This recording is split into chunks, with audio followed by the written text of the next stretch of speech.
पेके ते सहुरे। इस्त्री दी जिंदगी नूं 3 हिस्सां विच वंडिया जा सकदा है। उसदा पेके घर रहण दा समां, फिर उसदा पेके ते सहुरे रहण दा समां, ते फिर सिर्फ सहुरे रहण दा समां। पेकियां विच इस्त्री पैदा हुंदी है, जवान हुंदी है, ते सहुरे घर जाके सुचज्जी इस्त्री वांग रहण दा वल सिखदी है। पेके घर रहण दा समां एक तरह सहुरे घर विच रहण दी तैयारी वांग हुंदा है। जदों विआह हो जावे तां इस्त्री नूं पहिलां पहल सहुरिਆਂ ਦਾ घर ओपरा ओपरा लगदा है।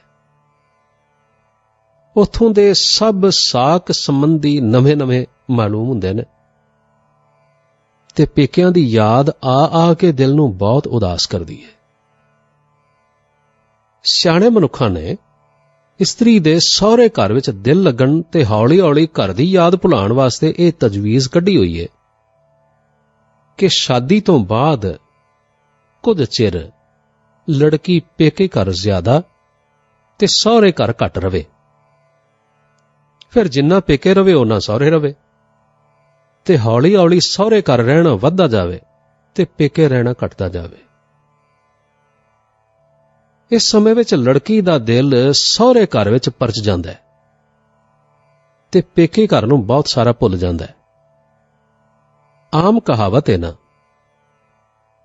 धीआं पेके घर नहीं जचदियां, इन्हां दा असल टिकाणा असल विच सहुरे है।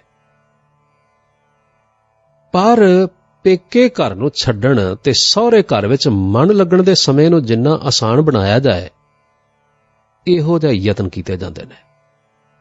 अखीर विच एक इहो जिहा वकत आ जांदा है जदों इस्त्री सहुरिਆਂ ਦੇ घर नूं ही अपना घर समझदी है। पेके घर कदी कोई खास लोड़ होवे जां शादी गमी दे समय प्राहुणिਆਂ ਦੀ तरह आके रह जांदी है, ते हौली हौली सहुरे घर विच इहो ਜਿਹੀ ममता बन जांदी है कि होर किते रहना असंभव हो जांदा है। अभ्यासी बंदे उत्ते भी ये तिन्ने अवस्थावां आउंदियां ने। ਉਹ जिस दुनिया विच पैदा हुंदा है, जवान हुंदा है, जिथे सोच विचार के सियाणा बनिया हुंदा है, उस रूप ते रंग दी दुनिया नूं पेकिਆਂ ਦਾ घर समझदा होया, अरूप मंडल दी दुनिया नूं सहुरा घर जाणदा होया, पेके घर विच सहुरे घर दे अटल ते आनंदमई जीवन दी तैयारी करदा है।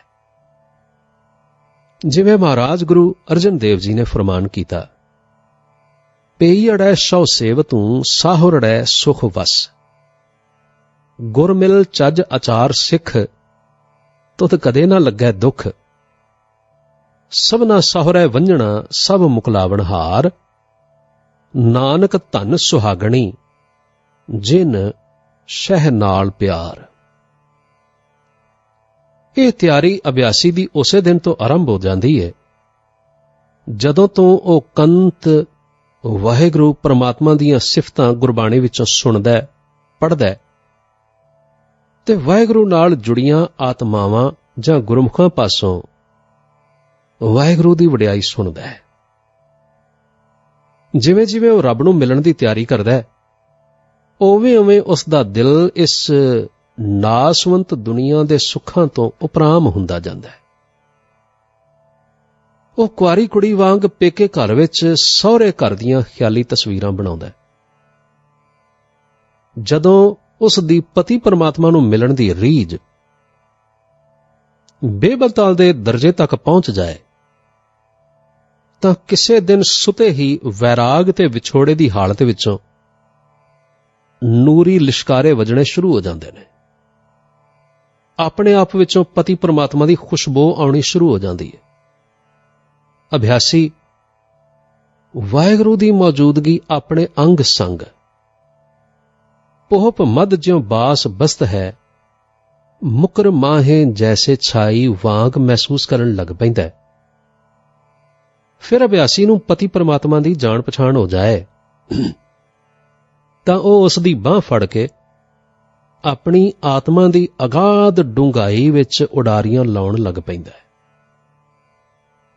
ਅੱਖਾਂ ਖੋਲ ਕੇ ਰੂਪ ਰੰਗ ਤੇ ਚਿੰਨ੍ਹਾਂ ਦੀ ਦੁਨੀਆ ਦੀ ਸੈਰ ਕਰਦਾ ਹੈ ਤੇ ਅੱਖਾਂ ਮੀਟ ਕੇ ਸੂਖਮ ਦੇਸ਼ਾਂ ਵਿੱਚ ਵਿਚਰਦਾ ਹੈ।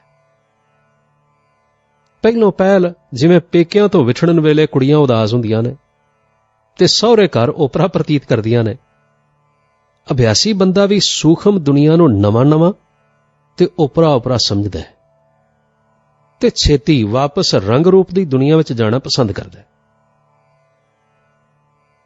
ਪਰ ਇਹ ਦੁਨੀਆ ਹੁਣ ਪਹਿਲੋਂ ਵਾਂਗ ਸੁਹਾਵਣੀ ਤੇ ਚਾਵਾਂ ਭਰੀ ਨਹੀਂ ਲੱਗਦੀ, ਸਗੋਂ ਇਸ ਦੁਨੀਆ ਵਿੱਚ ਰਹਿੰਦਿਆਂ ਹੁਣ ਉਸ ਨੂੰ ਦੂਸਰੀ ਸੂਖਮ ਦੁਨੀਆ ਤੇ ਉਸ ਦੇ ਆਨੰਦਮਈ ਹੁਲਾਰੇ ਯਾਦ ਆਉਂਦੇ ਰਹਿੰਦੇ ਨੇ। ਅਭਿਆਸੀ ਬੰਦਾ ਫੇਰ ਅੱਖਾਂ ਮੀਟ ਕੇ ਅਕਾਲ ਪੁਰਖ ਵਾਹਿਗੁਰੂ ਦੇ ਭਰੋਸੇ ਸੂਖਮ ਮੰਡਲਾਂ ਵਿੱਚ ਉਡਾਰੀ ਲਾਉਂਦਾ ਹੈ। ਹੌਲੀ-ਹੌਲੀ, ਬੜੀ ਹੌਲੀ ਇਹ ਦੁਨੀਆ ਭੁੱਲਦੀ ਜਾਂਦੀ ਹੈ ਤੇ ਨਵੀਂ ਆਤਮਿਕ ਦੁਨੀਆ ਵਿੱਚ ਮਨ ਲੱਗਣ ਲੱਗ ਪੈਂਦਾ ਹੈ। ਜਿਵੇਂ ਸਹੁਰੇ ਘਰ ਜਾ ਕੇ ਇਸਤਰੀ ਆਪਣੇ ਪਤੀ ਦੀ ਸਾਰੀ ਜਾਇਦਾਦ ਅਤੇ ਸਾਰੀ ਕਮਾਈ ਦੀ ਮਾਲਕ ਬਣ ਜਾਂਦੀ ਹੈ, ਸਗੋਂ ਪਤੀ ਆਪਣੀ ਖੁਸ਼ੀ ਨਾਲ ਉਸ ਨੂੰ ਆਪਣੇ ਘਰ ਦੀ ਰਾਣੀ ਬਣਾ ਦਿੰਦਾ ਹੈ। ਇਸੇ ਤਰ੍ਹਾਂ ਪਤੀ ਪਰਮਾਤਮਾ ਆਪਣੇ ਸਾਰੇ ਖਜ਼ਾਨੇ, ਸਭ ਸ਼ਕਤੀਆਂ, ਸਭ ਰਸ, ਸਭ ਆਨੰਦ ਆਪਣੇ ਪਿਆਰੇ ਨੂੰ ਦੇ ਦਿੰਦਾ ਹੈ। ਦੇਖੋ ਨਾ, ਗੁਰੂ ਜੀ ਨੇ ਆਖਿਆ ਸੀ ਨਾ, ਜੋ ਜੋ ਕਹੈ ਠਾਕੁਰ ਪਹਿ ਸੇਵਕ ਤਤਕਾਲ ਹੋਇ ਆਵੈ। ਜਿਵੇਂ ਜੋ ਕਿਛ ਠਾਕੁਰ ਕਾ ਸੋ ਸੇਵਕ ਕਾ, ਸੇਵਕ ਠਾਕੁਰ ਹੀ ਸੰਗ ਜ਼ਾਹਰ ਜੀਓ। ਪਰਮਾਤਮਾ ਅਭਿਆਸੀ ਦੇ ਨਿੱਕੇ ਨਿੱਕੇ ਫੁਰਨੇ ਪੂਰੇ ਕਰਦਾ ਹੈ ਤੇ ਹਰ ਵਕਤ ਲਾਡ ਪੂਰੇ ਕਰਦਾ ਹੈ। ਇਹ ਮੁੱਲ ਅਭਿਆਸੀ ਨੂੰ ਰੂਪ ਰੰਗ ਤੇ ਦੁਨੀਆ ਨੂੰ ਛੱਡਣ ਦਾ ਮਿਲਦਾ ਹੈ। ਆਖਰ ਜਿਸ ਤਰ੍ਹਾਂ ਇਸਤਰੀ ਪੁਰਸ਼ ਵਿੱਚ ਕੋਈ ਭੇਦ, ਕੋਈ ਦਵੈਤ, ਕੋਈ ਪਰਦਾ ਨਹੀਂ ਰਹਿੰਦਾ, ਉਸੇ ਤਰ੍ਹਾਂ ਅਭਿਆਸੀ ਅਤੇ ਪਰਮਾਤਮਾ ਵਿੱਚ ਕੋਈ ਦਵੈਤ, ਕੋਈ ਭੇਦ ਤੇ ਕੋਈ ਪਰਦਾ ਨਹੀਂ ਰਹਿੰਦਾ। ਜਿਵੇਂ ਸਤਿਗੁਰੂ ਸ੍ਰੀ ਗੁਰੂ ਅਰਜਨ ਦੇਵ ਜੀ ਸਮਝਾਉਂਦੇ ਨੇ, ਓਤ ਪੋਤ ਮਿਲਿਓ ਭਗਤਨ ਕਉ, ਜਨ ਸਿਉ ਪਰਦਾ ਲਾਇਓ। ਸੱਚੇ ਸ਼ੰਕੇ, ਸੱਚਾਈ ਦੀ ਖੋਜ ਵਿੱਚ ਸੱਚੇ ਸ਼ੰਕੇ ਮਨ ਵਿੱਚ ਉਤਪੰਨ ਹੋਣੇ ਕੋਈ ਅਣਹੋਣੀ ਗੱਲ ਨਹੀਂ, ਸਗੋਂ ਬਿਲਕੁਲ ਕੁਦਰਤੀ ਘਟਨਾ ਹੈ। ਮਨ ਵਿੱਚ ਸ਼ੰਕੇ ਪੈਦਾ ਹੋਣ ਤੇ ਉਹਨਾਂ ਦਾ ਨਿਰਣਾ ਨਾ ਕਰਨਾ ਸਗੋਂ ਅਭਿਆਸ ਵਿੱਚ ਬੜੀ ਰੁਕਾਵਟ ਪਾਉਂਦਾ ਹੈ ਤੇ ਮਨ ਨੂੰ ਪੂਰੀ ਤਰ੍ਹਾਂ ਅਭਿਆਸ ਵਿੱਚ ਲੱਗਣੋਂ ਰੋਕਦਾ ਹੈ। ਜਿੱਥੇ ਸਿਰਫ ਬਹਿਸ ਕਰਨ ਦੇ ਲਈ ਸਵਾਲ ਜਵਾਬ ਕਰਨੇ ਕਰਾਉਣੇ ਸਿਮਰਨ ਅਭਿਆਸੀ ਲਈ ਹਾਨੀਕਾਰਕ ਤੇ ਵਿਵਰਜਿਤ ਨੇ, ਉੱਥੇ ਸੱਚੇ ਦਿਲੀ ਸ਼ੰਕੇ ਨਿਵਰਤ ਕਰਨੇ ਅਭਿਆਸ ਕਮਾਈ ਦੀ ਸਫਲਤਾ ਵਾਸਤੇ ਅਤ ਜ਼ਰੂਰੀ ਨੇ। ਸ਼ੰਕਾ ਸੂਖਮ ਹਾਲਤ ਵਿੱਚ ਵੀ ਅਭਿਆਸੀ ਬੰਦੇ ਨੂੰ ਸੱਚ ਤੋਂ ਭਰੇ ਰੱਖਦਾ ਹੈ ਤੇ ਸੱਚ ਨਾਲ ਇੱਕ ਮਿਕ ਨਹੀਂ ਹੋਣ ਦਿੰਦਾ। ਪਹਿਲੋਂ ਪਹਿਲ ਸ੍ਰੀ ਗੁਰੂ ਗ੍ਰੰਥ ਸਾਹਿਬ ਜੀ ਵਿੱਚ ਲਿਖੀਆਂ ਕਈ ਗੱਲਾਂ ਉੱਤੇ ਮੈਨੂੰ ਬੜੇ ਸ਼ੰਕੇ ਹੁੰਦੇ ਸਨ, ਜਿਵੇਂ ਕਿ ਇਹ ਜਗ ਧੂਏ ਕਾ ਪਹਾੜ, ਤਹਿ ਸਾਚਾ ਮਾਨਿਆ ਕੇ ਵਿਚਾਰ, ਜਾਂ ਨਹਿ ਕਿਛ ਜਨਮੈ ਨਹਿ ਕਿਛ ਮਰੈ, ਆਪਨ ਚਲਿਤ ਆਪ ਹੀ ਕਰੈ।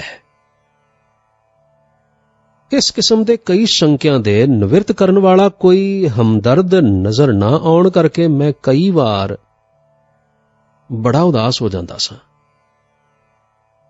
ਕਈ ਵਾਰ ਮੈਂ ਆਪਣੇ ਸ਼ੰਕੇ ਆਮ ਪ੍ਰਚਾਰਕਾਂ, ਲੈਕਚਰਾਰਾਂ ਜਾਂ ਗਿਆਨੀਆਂ ਨੂੰ ਜੋ ਸਿੱਖ ਸਟੇਜਾਂ ਉੱਤੇ ਪਬਲਿਕ ਨੂੰ ਉਪਦੇਸ਼ ਕਰਦੇ ਸਨ, ਮੈਂ ਉਹਨਾਂ ਨੂੰ ਪੁੱਛ ਕੇ ਵੇਖਿਆ, ਪਰ ਕਿਉਂਕਿ ਉਹ ਖੁਦ ਸਿਮਰਨ ਅਭਿਆਸ ਕਮਾਈ ਨਾ ਕਰਨ ਕਰਕੇ, ਉੱਚੀ ਅਵਸਥਾ ਦੇ ਨਾ ਹੋਣ ਕਰਕੇ, ਸਗੋਂ ਮੇਰੇ ਸ਼ੰਕੇ ਸੁਣ ਕੇ ਆਪ ਹੀ ਆਪਣੇ ਨਿਸ਼ਚੇ ਤੋਂ ਡੋਲ ਜਾਂਦੇ ਸਨ। ਇਸ ਕਰਕੇ ਮੈਂ ਆਮ ਅਵਸਥਾ ਦੇ ਲੋਕਾਂ ਸਾਹਮਣੇ ਆਪਣੇ ਸ਼ੰਕੇ ਰੱਖਣੇ ਬੰਦ ਕਰ ਦਿੱਤੇ ਤੇ ਰੱਬ ਉੱਤੇ ਆਸ ਰੱਖ ਕੇ ਸਬਰ ਨਾਲ ਉਡੀਕਣਾ ਸ਼ੁਰੂ ਕਰ ਦਿੱਤਾ।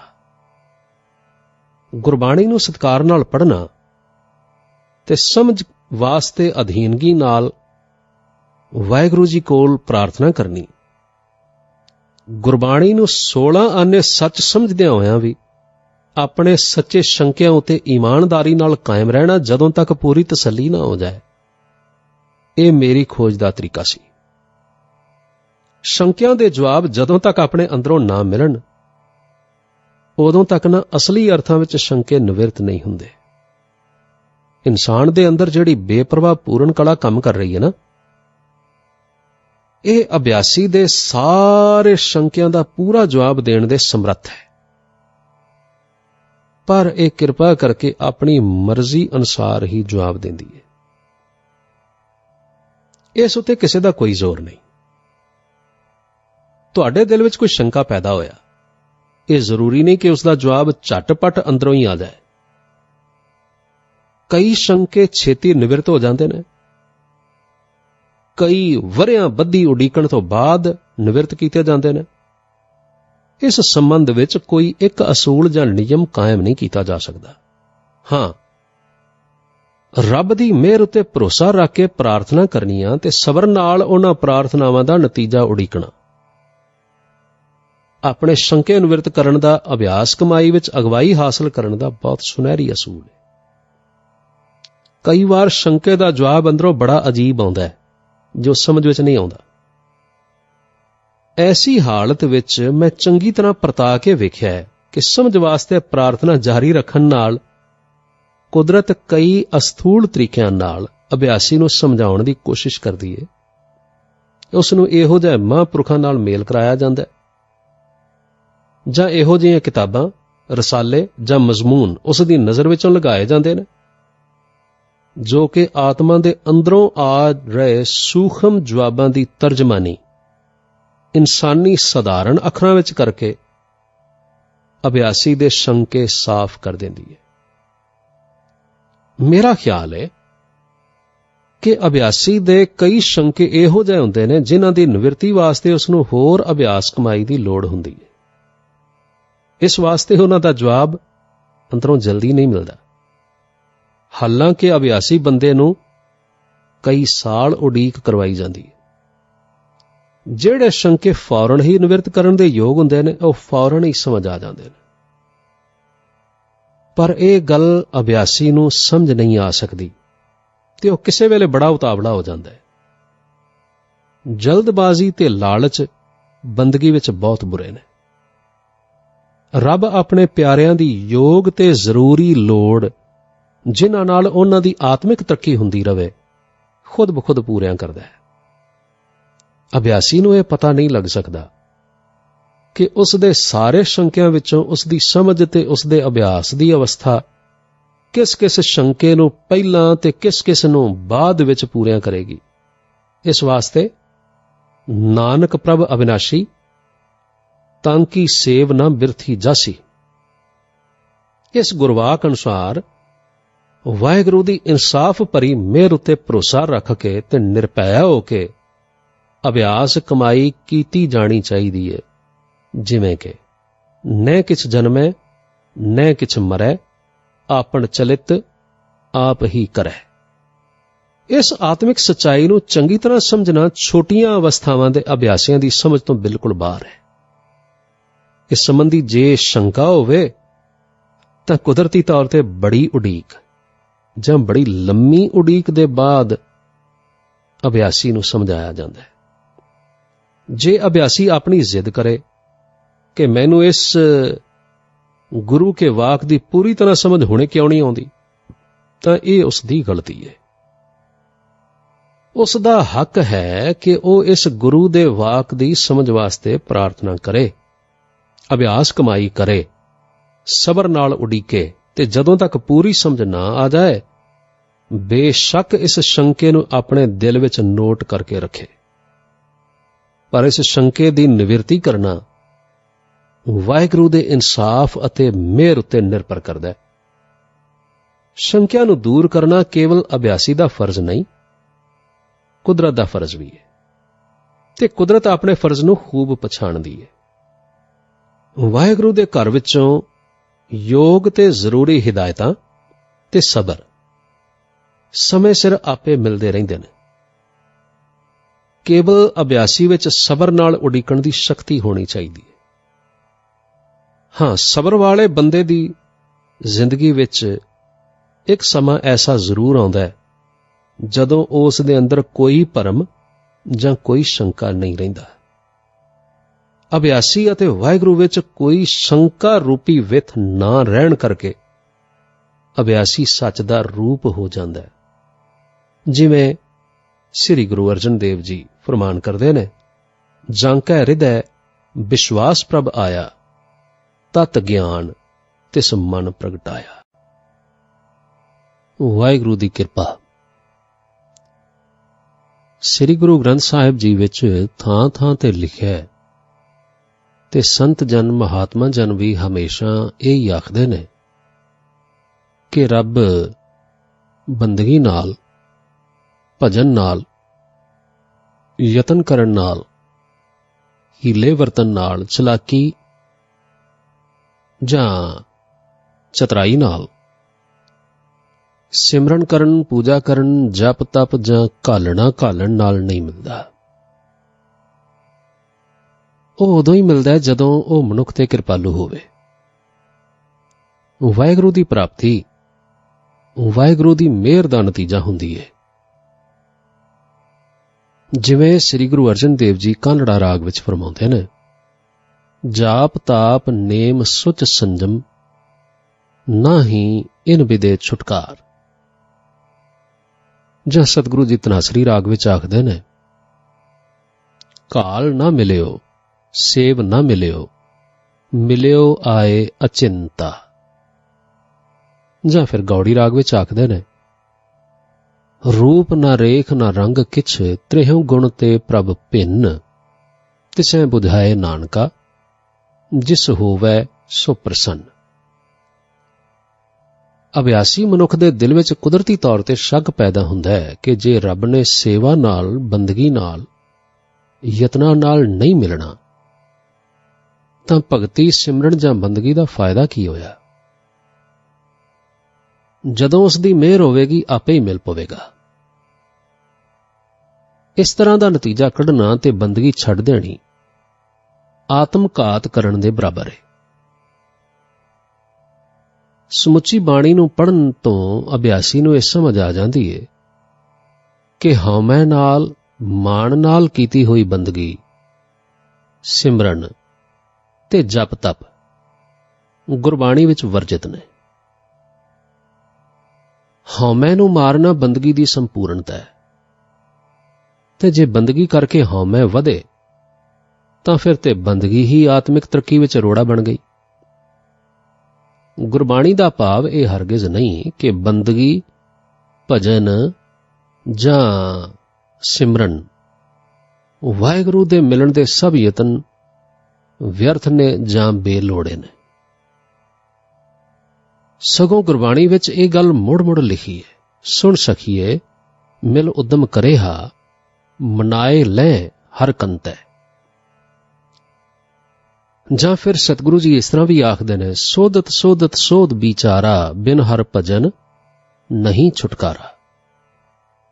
ਜਾਂ ਫਿਰ ਇਸ ਤਰ੍ਹਾਂ ਵੀ, ਨਾਨਕ ਪ੍ਰਭ ਅਵਿਨਾਸ਼ੀ, ਤਾਂ ਕੀ ਸੇਵ ਨਾ ਬਿਰਥੀ ਜਾਸੀ। ਜਾਂ ਫਿਰ ਕਹਿੰਦੇ ਨੇ, ਪਤਿਤ ਪਾਵਨ ਹਰ ਬਿਰਦ ਸਦਾਏ, ਇੱਕ ਤਿਲ ਨਹੀਂ ਭੰਨੈ ਕਾਲੇ।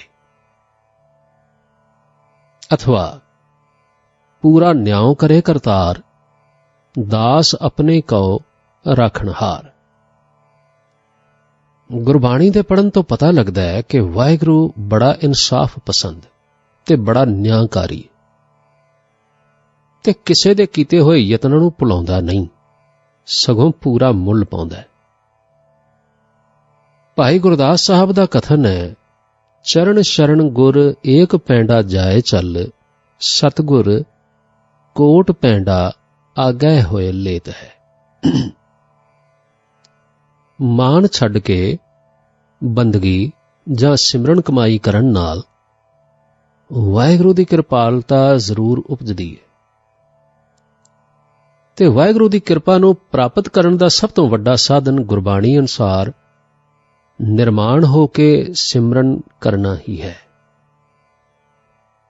ਇਹ ਗੱਲ ਵੀ 16 ਆਨੇ ਸੱਚ ਹੈ ਕਿ ਵਾਹਿਗੁਰੂ ਦੀ ਪ੍ਰਾਪਤੀ ਉਸ ਦੀ ਕਿਰਪਾ ਦੁਆਰਾ ਹੀ ਹੁੰਦੀ ਹੈ। ਪਰ ਇਸ ਕਿਰਪਾ ਨੂੰ ਹੋਂਦ ਵਿੱਚ ਲਿਆਉਣ ਦੀ ਜੁਗਤੀ ਨਿਰਮਾਣ ਯਤਨ, ਅਰਦਾਸਾਂ ਅਤੇ ਨਾਮ ਅਭਿਆਸ ਹੀ ਹੈ। ਗੁਰਬਾਣੀ ਅਨੁਸਾਰ ਵਾਹਿਗੁਰੂ ਦੀ ਸਭ ਤੋਂ ਉੱਤਮ ਸੇਵਾ ਵਾਹਿਗੁਰੂ ਦੀ ਖੁਸ਼ੀ ਪ੍ਰਾਪਤ ਕਰਨ ਦਾ ਸਾਧਨ ਸਿਮਰਨ ਅਭਿਆਸ ਹੈ, ਜਿਸ ਤੋਂ ਰੱਬ ਦੀ ਮਿਹਰ ਦਾ ਦਰ ਖੁੱਲ੍ਹਦਾ ਹੈ। ਇਹ ਸਾਧਨ ਗੁਰੂਆਂ, ਪੀਰਾਂ, ਰਿਸ਼ੀਆਂ ਜਾਂ ਮੁਨੀਆਂ ਦਾ ਸਦੀਆਂ ਤੋਂ ਅਜ਼ਮਾਇਆ ਹੋਇਆ ਸਾਧਨ ਹੈ ਤੇ ਇਸ ਵਿੱਚ ਅਭਿਆਸੀ ਨੂੰ ਜ਼ਰਾ ਜਿੰਨਾ ਵੀ ਸ਼ੱਕ ਨਹੀਂ ਕਰਨਾ ਚਾਹੀਦਾ। ਹਾਂ, ਇਹ ਉਸ ਦਾ ਹੱਕ ਹੈ ਕਿ ਉਹ ਇਸ ਸੰਬੰਧੀ ਆਪਣੀ ਪੱਕੀ ਰਾਏ, ਇਸ ਨੂੰ ਇਮਾਨਦਾਰੀ ਨਾਲ ਵਰਤੋਂ ਵਿੱਚ ਲਿਆ ਕੇ ਨਤੀਜਾ ਵੇਖ ਕੇ ਬਣਾਵੇ। ਪਰ ਉਸ ਨੂੰ ਨਿਰਮਾਣ ਅਭਿਆਸ ਕਰਨ ਤੋਂ ਬਿਨਾਂ ਇਸ ਸੰਬੰਧੀ ਇਤਰਾਜ਼ ਕਰਨ ਵਾਲਾ ਭਾਵ ਰੱਖਣਾ, ਇਹ ਤੇ ਬਹੁਤ ਬੜੀ ਬੇਇਨਸਾਫੀ ਹੋਵੇਗੀ। ਜਿਸ ਤਰ੍ਹਾਂ 2 ਨੂੰ 2 ਨਾਲ ਗੁਣਾ ਕੀਤਿਆਂ ਨਤੀਜਾ 4 ਹੀ ਨਿਕਲੇਗਾ, ਉਸੇ ਤਰ੍ਹਾਂ ਮੇਰਾ ਯਕੀਨ ਹੈ ਕਿ ਨਿਰਮਾਣ ਹੋ ਕੇ ਸ਼ਰਧਾ ਪੂਰਨ ਤੇ ਪ੍ਰੇਮ ਨਾਲ ਭਜਨ ਕੀਤਿਆਂ, ਸਿਮਰਨ ਕੀਤਿਆਂ ਵਾਹਿਗੁਰੂ ਦੀ ਕਿਰਪਾ ਜ਼ਰੂਰ ਪ੍ਰਗਟ ਹੋਵੇਗੀ। ਜਿਸ ਦਾ ਜੀ ਕਰੇ ਉਹ ਇਸ ਗੱਲ ਨੂੰ ਅਜ਼ਮਾ ਕੇ ਵੇਖ ਲਵੇ। ਇਹ ਤੇ ਇੱਕ ਬਹੁਤ ਵੱਡੀ ਪੱਕੀ ਸੱਚਾਈ ਹੈ। ਮੇਰਾ ਖਿਆਲ ਹੈ ਕਿ ਵਾਹਿਗੁਰੂ ਦੀ ਕਿਰਪਾ ਦੀ ਲੋੜ ਸਿਰਫ ਬੰਦਗੀ ਵਿੱਚ ਹੀ ਜ਼ਰੂਰੀ ਨਹੀਂ, ਸਗੋਂ ਇਨਸਾਨ ਦੇ ਸਾਰੇ ਯਤਨਾਂ ਦੀ ਸਫਲਤਾ ਵਾਸਤੇ, ਭਾਵੇਂ ਉਹ ਕਿਸੇ ਪਾਸੇ ਵੀ ਲਾਏ ਜਾਣ, ਰੱਬ ਦੀ ਮਿਹਰ ਬਹੁਤ ਜ਼ਰੂਰੀ ਹੈ। ਮੈਂ ਆਪਣੀ ਜ਼ਿੰਦਗੀ ਵਿੱਚ ਪਰਤਾ ਕੇ ਵੇਖਿਆ ਕਿ ਯਤਨਾਂ, ਕੋਸ਼ਿਸ਼ਾਂ ਤੇ ਕਾਮਯਾਬੀ ਦੇ ਦਰਮਿਆਨ ਇੱਕ ਦੂਰੀ ਜ਼ਰੂਰ ਹੁੰਦੀ ਹੈ, ਜੋ ਰੱਬ ਦੀ ਮਿਹਰ ਨਾਲ ਜਾਂ ਵਾਹਿਗੁਰੂ ਦੀ ਕਿਰਪਾ ਨਾਲ ਹੀ ਭਰੀ ਜਾ ਸਕਦੀ ਹੈ। ਹਰੇਕ ਕੋਸ਼ਿਸ਼ ਕਾਮਯਾਬੀ ਦਾ ਦਰਜਾ ਤਾਂ ਹੀ ਹਾਸਲ ਕਰਦੀ ਹੈ ਜਦੋਂ ਕੁਝ ਸਹਾਇਤਾ ਵਾਹਿਗੁਰੂ ਵੱਲੋਂ ਆਵੇ। ਕਾਮਯਾਬੀ ਦਾ ਸਭ ਤੋਂ ਵੱਡਾ ਭੇਦ ਇਸ ਅਸੂਲ ਨੂੰ ਜਾਣਨਾ ਹੈ। ਹੰਕਾਰ ਭਰੀ ਕੋਸ਼ਿਸ਼ ਦਾ ਸਿੱਟਾ ਮੈਂ ਕਦੇ ਕਾਮਯਾਬੀ ਨਹੀਂ ਵੇਖਿਆ। ਜੇ ਕਦੇ ਕਾਮਯਾਬ ਹੋ ਵੀ ਜਾਈਏ ਨਾ, ਤਾਂ ਪਿੱਛੋਂ ਬਹੁਤ ਬੁਰੀ ਤਰ੍ਹਾਂ ਡਿੱਗਣਾ ਪੈਂਦਾ। ਕੋਸ਼ਿਸ਼ਾਂ ਨੂੰ ਫਲ ਵੀ ਵਾਹਿਗੁਰੂ ਦੀ ਮਿਹਰ ਨਾਲ ਲੱਗਦੇ ਨੇ। ਇੱਥੇ ਇਹ ਗੱਲ ਯਾਦ ਰਹੇ ਕਿ ਰੱਬ ਦੀ ਮਿਹਰ ਉਪਜਣ ਦਾ ਵੱਡਾ ਸਾਧਨ ਨਿਰਮਾਣ ਤੇ ਲਗਾਤਾਰ ਕੋਸ਼ਿਸ਼ਾਂ ਨੇ। ਫਲ ਕੋਸ਼ਿਸ਼ ਨੂੰ ਲੱਗਦਾ ਹੈ, ਪਰ ਨਿਰਮਾਣ ਭਰੀ ਤੇ ਸਿਦਕ ਭਰੀ ਕੋਸ਼ਿਸ਼ ਨੂੰ, ਹੰਕਾਰ ਵਾਲੀ, ਪਖੰਡ ਵਾਲੀ ਜਾਂ ਹਉਮੈ ਵਾਲੀ ਕੋਸ਼ਿਸ਼ ਨੂੰ ਨਹੀਂ। ਨਿਮਾਣੇ ਹੋ ਕੇ ਸਿਮਰਨ ਅਭਿਆਸ ਕਮਾਈ ਵਿੱਚ ਲੱਗ ਜਾਣ ਨਾਲ ਵਾਹਿਗੁਰੂ ਦੀ ਕਿਰਪਾਲਤਾ ਕਈ ਸ਼ਕਲਾਂ ਵਿੱਚ ਪ੍ਰਗਟ ਹੋਣੀ ਸ਼ੁਰੂ ਹੋ ਜਾਂਦੀ ਹੈ। ਜਿਵੇਂ ਸਿਮਰਨ ਵਿੱਚ ਦਿਲ ਲੱਗਣਾ, ਸਿਮਰਨ ਵਿੱਚੋਂ ਖੁਸ਼ੀ ਜਾਂ ਰਸ ਜਾਂ ਆਨੰਦ ਦਾ ਆਉਣਾ,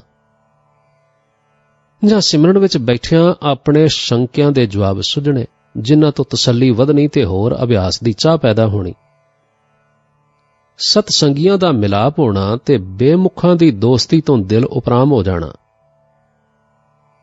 ਲੋੜ ਅਨੁਸਾਰ ਗੁਰਮੁਖ ਮਹਾਤਮਾਵਾਂ ਦਾ ਮੇਲ ਤੇ ਅਗਵਾਈ ਹੋ ਜਾਣੀ, ਜਾਂ ਇਹੋ ਜਿਹੀਆਂ ਕਿਤਾਬਾਂ ਪੜ੍ਹਨ ਵਾਸਤੇ ਮਿਲ ਜਾਣੀਆਂ ਜਿਨ੍ਹਾਂ ਨਾਲ ਮਨ ਦੇ ਸ਼ੰਕੇ ਖਤਮ ਹੋ ਜਾਣ, ਧੁੰਦਲੇ ਖਿਆਲ ਸਾਫ਼ ਹੋ ਜਾਣੇ, ਬਿਰਤੀ ਦ੍ਰਿੜ ਹੋ ਜਾਣੀ। ਜ਼ਿੰਦਗੀ ਇਸ ਕਿਸਮ ਦੀ ਹੋ ਜਾਣੀ ਜਿਸ ਵਿੱਚ ਅਭਿਆਸ ਕਮਾਈ ਅਤੇ ਸਤ ਵਿਚਾਰ ਵਾਸਤੇ ਕਾਫੀ ਸਮਾਂ ਮਿਲ ਜਾਏ। ਅੰਦਰਲੇ ਕਪਾਟ ਖੁੱਲ੍ਹਦੇ ਜਾਣ, ਰੱਬੀ ਜੋਤ ਦੇ ਲਿਸ਼ਕਾਰੇ ਪੈਣ, ਆਪਣੇ ਸਰੂਪ ਦੀ ਪਛਾਣ ਹੋ ਜਾਏ, ਆਪਣਾ ਤੇ ਵਾਹਿਗੁਰੂ ਦਾ ਸੰਬੰਧ ਸਮਝ ਵਿੱਚ ਆ ਜਾਏ। ਇਹ ਗੱਲ ਵੀ ਪ੍ਰਗਟ ਤੌਰ ਤੇ ਸਮਝ ਵਿੱਚ ਆ ਜਾਣੀ ਕਿ ਵਾਹਿਗੁਰੂ ਸਦਾ ਕਿਰਪਾਲੂ ਹੈ। ਇਹ ਸਾਰੀਆਂ ਗੱਲਾਂ ਉਸ ਦੀ ਮਿਹਰ ਦੀਆਂ ਨਿਸ਼ਾਨੀਆਂ ਨੇ, ਜੋ ਆਤਮਿਕ ਮੰਜ਼ਿਲ ਦੇ ਮੁਸਾਫਰਾਂ ਨੂੰ ਅਭਿਆਸ ਕਮਾਈ ਦੇ ਰਸਤੇ ਵਿੱਚ ਥਾਂ-ਥਾਂ ਤੇ ਹਰ ਪੜਾਅ ਤੇ ਮਿਲਦੀਆਂ ਨੇ ਤੇ ਉਹਨਾਂ ਦੇ ਮਨ ਨੂੰ ਧੀਰਜ ਤੇ ਉਤਸ਼ਾਹ ਦਿਵਾਉਂਦੀਆਂ ਰਹਿੰਦੀਆਂ ਨੇ। ਹਊਆ। ਜਦੋਂ ਬੱਚਾ ਸ਼ਰਾਰਤਾਂ ਕਰੇ ਤਾਂ ਮਾਂ ਉਸ ਨੂੰ ਹਊਏ ਦਾ ਨਾਂ ਲੈ ਕੇ ਡਰਾਉਂਦੀ ਹੈ, ਜਿਸ ਦਾ ਅਸਲੀ ਭਾਵ ਬੱਚੇ ਨੂੰ ਡਰਾਉਣਾ ਜਾਂ ਭੈ-ਭੀਤ ਕਰਨਾ ਨਹੀਂ ਹੁੰਦਾ, ਸਗੋਂ ਬੱਚੇ ਤੋਂ ਸ਼ਰਾਰਤਾਂ ਛੁਡਾਉਣਾ ਹੁੰਦਾ ਹੈ। ਜਦੋਂ ਬੱਚਾ ਸ਼ਰਾਰਤਾਂ ਕਰਨੀਆਂ ਛੱਡ ਦੇਵੇ ਤਾਂ ਮਾਂ ਹਊਏ ਦਾ ਡਰ ਦੇਣਾ ਛੱਡ ਦਿੰਦੀ ਹੈ। ਜੇ ਸ਼ਰਾਰਤਾਂ ਛੱਡ ਦੇਣ ਤੋਂ ਬਾਅਦ ਵੀ ਬੱਚਾ ਹਊਏ ਤੋਂ ਡਰੀ ਜਾਏ ਤਾਂ ਉਸ ਨੂੰ ਮਾਂ ਸਮਝਾਉਂਦੀ ਹੈ, ਹਊਆ ਕੋਈ ਚੀਜ਼ ਨਹੀਂ, ਮੈਂ ਤੇ ਐਵੇਂ ਤੈਨੂੰ ਡਰਾਉਂਦੀ ਸਾਂ, ਚੱਲ ਮੈਂ ਆਪ ਹਨੇਰੇ ਵਿੱਚ ਤੇਰੇ ਨਾਲ ਚੱਲਨੀ ਆ, ਤੂੰ ਵੀ ਆਪ ਚੱਲ ਕੇ ਵੇਖ ਹਊਆ ਕਿੱਥੇ ਹੈ। ਸ੍ਰੀ ਗੁਰੂ ਗ੍ਰੰਥ ਸਾਹਿਬ ਜੀ ਵਿੱਚ ਮਾਇਆ ਵਿੱਚ ਮਗਨ, ਵਿਕਾਰਾਂ ਵਿੱਚ ਚੂਰ, ਦੁੱਖਾਂ ਵਿੱਚ ਕਲਪਦੇ ਜੀਵਾਂ ਨੂੰ ਤਰਸਯੋਗ ਤੇ ਲਾਚਾਰੀ ਦੀ ਹਾਲਤ ਵਿੱਚੋਂ ਕੱਢਣ ਵਾਸਤੇ ਬੁਢਾਪੇ ਦੇ ਦੁੱਖਾਂ ਦਾ ਡਰ ਦੇ ਕੇ ਦੁਨੀਆ ਦੇ ਝੂਠੇ ਲਾਲਚ ਤੇ ਮੋਹ ਵੱਲੋਂ ਉਪਰਾਮ ਕਰਨ ਦੇ ਯਤਨ ਕੀਤੇ ਹੋਏ ਨੇ। ਇਹ ਕੋਸ਼ਿਸ਼ ਆਮ ਤੌਰ ਤੇ ਬੜੀ ਸਫਲ ਹੁੰਦੀ ਹੈ। ਦੁਨੀਆ ਦੇ ਦੁੱਖ, ਜ਼ਿੰਦਗੀ ਦੀਆਂ ਮੁਸੀਬਤਾਂ, ਮਿੱਤਰਾਂ ਦੇ ਵਿਛੋੜੇ, ਪਾਪ, ਬਿਮਾਰੀ ਤੇ ਮੌਤ ਇਹੋ ਜਿਹੀਆਂ ਦੁਰਘਟਨਾਵਾਂ ਨੇ ਜੋ ਇਨਸਾਨ ਨੂੰ ਬੜਾ ਹੀ ਭੈ-ਭੀਤ ਬਣਾਈ ਰੱਖਦੀਆਂ ਨੇ ਤੇ ਇਹਨਾਂ ਦਾ ਨਕਸ਼ਾ ਖਿੱਚ-ਖਿੱਚ ਕੇ ਮਨੁੱਖ ਦੇ ਦਿਲ ਵਿੱਚ ਵੈਰਾਗ ਪੈਦਾ ਕਰਨ ਦੀ ਜੁਗਤੀ ਸ੍ਰੀ ਗੁਰੂ ਗ੍ਰੰਥ ਸਾਹਿਬ ਜੀ ਮਹਾਰਾਜ ਵਿੱਚ ਅਤੇ ਹੋਰ ਧਰਮ ਪੁਸਤਕਾਂ ਵਿੱਚ ਬੜੀ ਕਾਮਯਾਬੀ ਨਾਲ ਵਰਤੀ ਗਈ ਹੈ। ਵੇਖੋ, ਸ੍ਰੀ ਗੁਰੂ ਗ੍ਰੰਥ ਸਾਹਿਬ ਜੀ ਵਿੱਚ ਭਗਤ ਕਬੀਰ ਸਾਹਿਬ ਜੀ ਇਸ ਤਰ੍ਹਾਂ ਫਰਮਾਉਂਦੇ ਨੇ, ਕਬੀਰ ਹਾੜ ਜਲੇ ਜਿਉਂ ਲਾਕਰੀ, ਕੇਸ ਜਰੇ ਜਿਉਂ ਘਾਸ, ਇਹ ਜਗ ਜਰਤਾ ਦੇਖ ਕੇ ਭਇਓ ਕਬੀਰ ਉਦਾਸ। ਜਾਂ ਫਿਰ ਸ੍ਰੀ ਗੁਰੂ ਤੇਗ ਬਹਾਦਰ ਸਾਹਿਬ ਜੀ ਇਸ ਤਰ੍ਹਾਂ ਕੁਝ ਬਚਨ ਫਰਮਾਨ ਕਰਦੇ ਨੇ, ਜੋ ਤਨ ਤੈਂ ਆਪਣੋ ਕਰ ਮਾਨਿਓ, ਅਰ ਸੁੰਦਰ ਗ੍ਰਹਿ ਨਾਰੀ, ਇਨ ਮੈਂ ਕਛ ਤੇਰੋ ਰੇ ਨਾ ਹਨ, ਦੇਖੋ ਸੋਚ ਵਿਚਾਰੀ। ਜਾਂ ਫਿਰ ਸਤਿਗੁਰੂ ਜੀ ਇਸ ਤਰ੍ਹਾਂ ਆਖਦੇ ਨੇ, ਘਰ ਕੀ ਨਾਰ ਬਹੁਤ ਹਿਤ ਜਾਸਿਓ, ਸਦਾ ਰਹਿਤ ਸੰਗ ਲਾਗੀ, ਜਬ ਹੀ ਹੰਸ ਤਜੀ ਇਹ ਕਾਇਆ, ਪ੍ਰੇਤ ਪ੍ਰੇਤ ਕਰ ਭਾਗੀ। ਜਾਂ ਫਿਰ ਸਤਿਗੁਰੂ ਇਸ ਤਰ੍ਹਾਂ ਵੀ ਆਖਦੇ ਨੇ, ਜੋ ਉਪਜਿਓ ਸੋ ਬਿਨਸ ਹੈ, ਪਰੋ ਆਜ ਕੈ ਕਾਲ, ਨਾਨਕ ਹਰ ਗੁਣ ਗਾਏ ਲੇ, ਛਾੜ ਸਗਲ ਜੰਜਾਲ।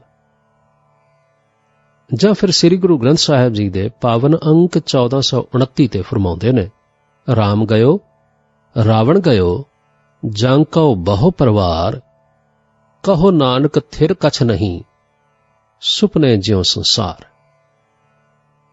ਅਥਵਾ ਭਗਤ ਫਰੀਦ ਵੀ ਆਖਦੇ ਨੇ, ਫਰੀਦਾ ਜਿਨ ਲੋਇਨ ਜਗ ਮੋਹਿਆ, ਸੇ ਲੋਇਨ ਮੈਂ ਡਿਠ, ਕੱਜਲ ਰੇਖ ਨਾ ਸਹਿੰਦਿਆ, ਸੇ ਪੰਖੀ ਸੂਏ ਬਹਿਠ।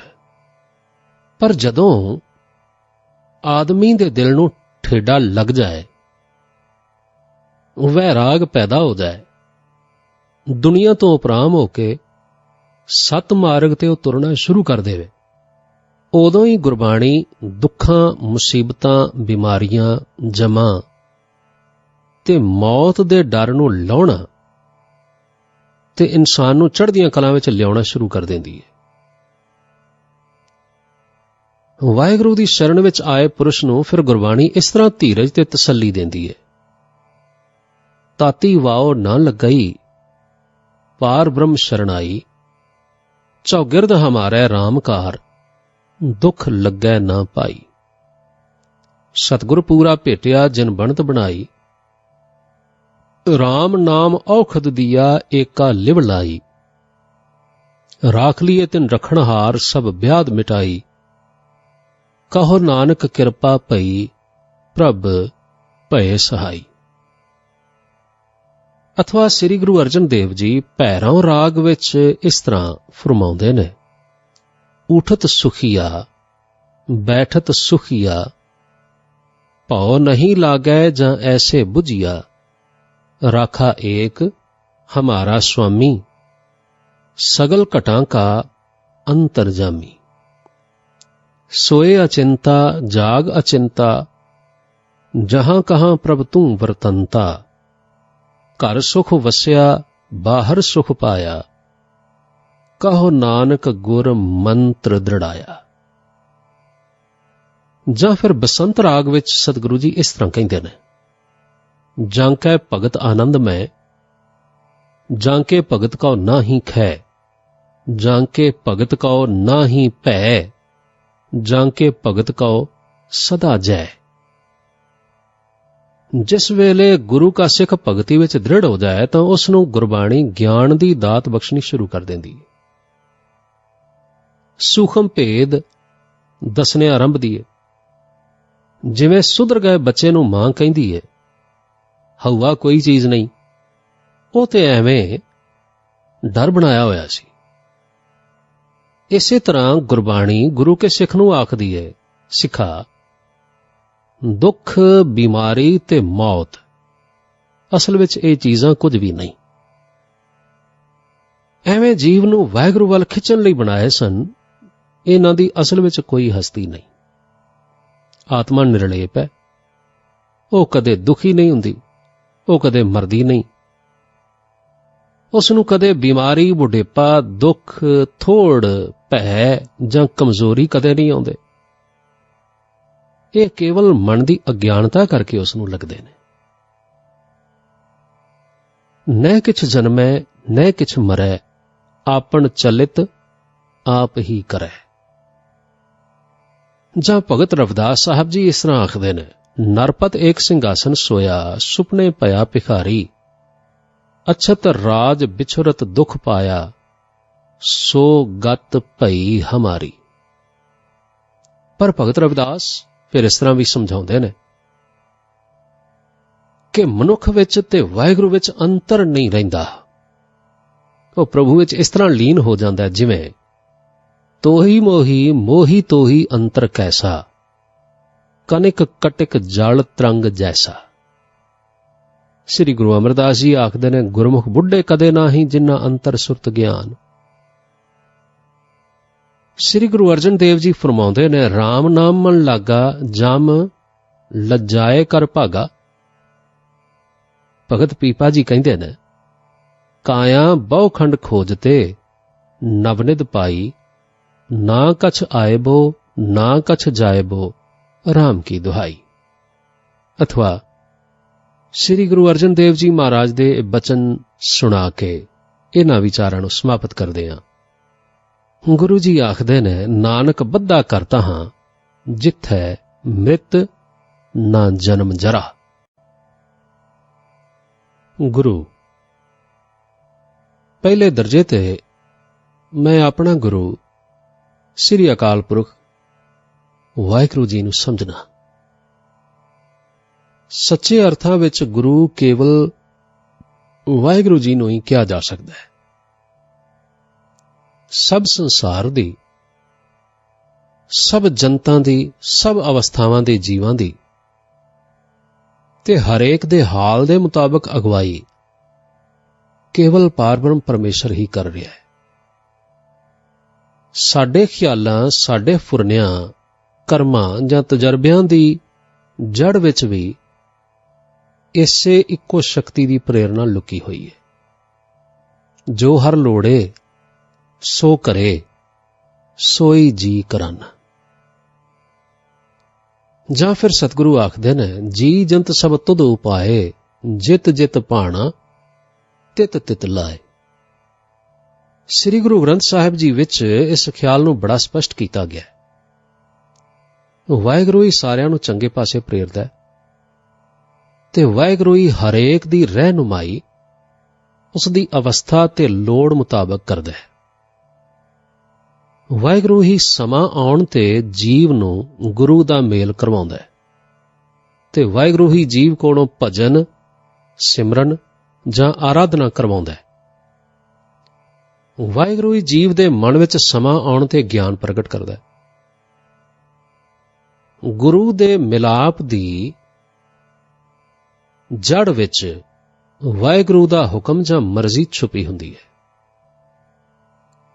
ਗੁਰੂ ਪਰਮਾਤਮਾ ਨੂੰ ਮਿਲਾਉਣ ਦਾ ਇੱਕ ਵਸੀਲਾ ਤੇ ਜ਼ਰੂਰ ਹੁੰਦਾ ਹੈ, ਪਰ ਇਸ ਵਸੀਲੇ ਨੂੰ ਪੈਦਾ ਕਰਨ ਵਾਲਾ ਵਾਹਿਗੁਰੂ ਆਪ ਹੁੰਦਾ ਹੈ। ਆਦਮੀ ਦੀ ਸਤ ਮਾਰਗ ਦੇ ਰਾਹ ਤੇ ਕਦਮ ਕਦਮ ਤੇ ਅਕਾਲ ਪੁਰਖ ਵਾਹਿਗੁਰੂ ਦੀ ਪ੍ਰੇਰਣਾ ਤੇ ਸਹਾਇਤਾ ਹੁੰਦੀ ਹੈ।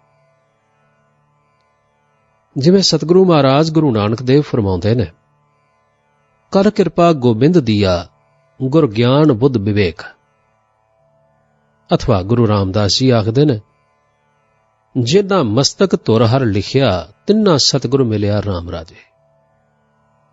ਅਥਵਾ ਗੁਰੂ ਅਮਰਦਾਸ ਕਹਿੰਦੇ ਨੇ, ਜਿਨ ਕਾ ਪੂਰਬ ਲਿਖਿਆ ਤਿੰਨਾ ਸਤਿਗੁਰ ਮਿਲਿਆ ਆਏ।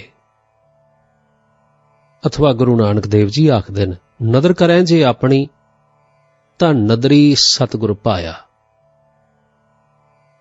ਅਥਵਾ ਗੁਰੂ ਰਾਮਦਾਸ ਜੀ ਸ੍ਰੀ ਰਾਗ ਵਿੱਚ ਇਸ ਤਰ੍ਹਾਂ ਕਹਿੰਦੇ ਨੇ, ਆਪੇ ਸਤਿਗੁਰ ਆਪ ਹਰ ਆਪੇ ਮੇਲ ਮਿਲਾਏ, ਆਪ ਦਇਆ ਕਰ ਮਿਲ ਸੀ, ਗੁਰ ਸਤਿਗੁਰ ਪਿਛੈ ਪਾਏ। ਸਭ ਜਗ ਜੀਵਨ ਜਗ ਆਪ ਹੈ, ਨਾਨਕ ਜਲ ਜਲੇ ਸਮਾਏ।